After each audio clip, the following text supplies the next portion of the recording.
In the hustle and bustle of our lives, it's easy to become impatient and yearn for instant results and immediate gratification. But what if, in the midst of our waiting, something profound is happening? Waiting is a universal experience, one that we all encounter at different points in our lives. Whether we're waiting for a job opportunity, a relationship, or a dream to come true, the moments of waiting can often feel like wasted time. But what if waiting is not merely a passive experience, but an opportunity for growth, transformation, and even divine intervention? In many spiritual traditions, the concept of waiting is imbued with profound meaning. It's seen as a time of preparation, purification, and alignment with a higher purpose. In our waiting, we are invited to cultivate patience, trust, and surrender. We're reminded that there's a divine timing at work beyond our own understanding. Waiting teaches us to let go of our need for control and to embrace the unknown with faith and humility. It's in the waiting that we often find clarity, insight, and unexpected blessings. Moreover, waiting can be a call to action, an opportunity to channel our energy into acts of kindness, compassion, and service to others.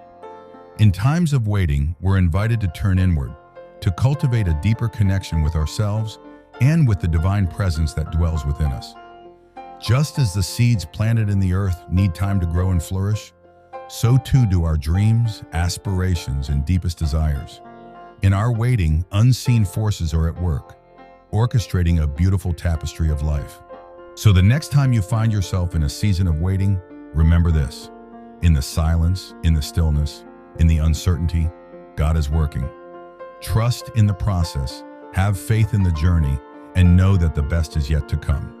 In our waiting, God is working. I would like to tell you about the life of my closest friend Thomas, who used to be very happy and prosperous. But fate had a different plan in store for him. A journey marked by loss, despair, and ultimately redemption.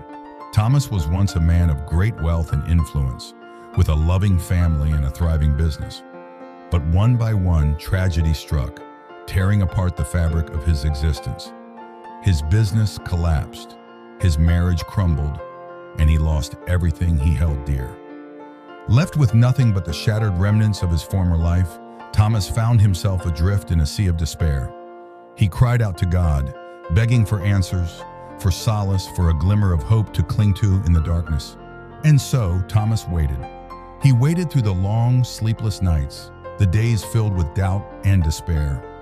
He waited with a heart heavy with sorrow, yet buoyed by a flicker of faith that refused to be extinguished. In the midst of his own suffering, Thomas discovered solace in serving others.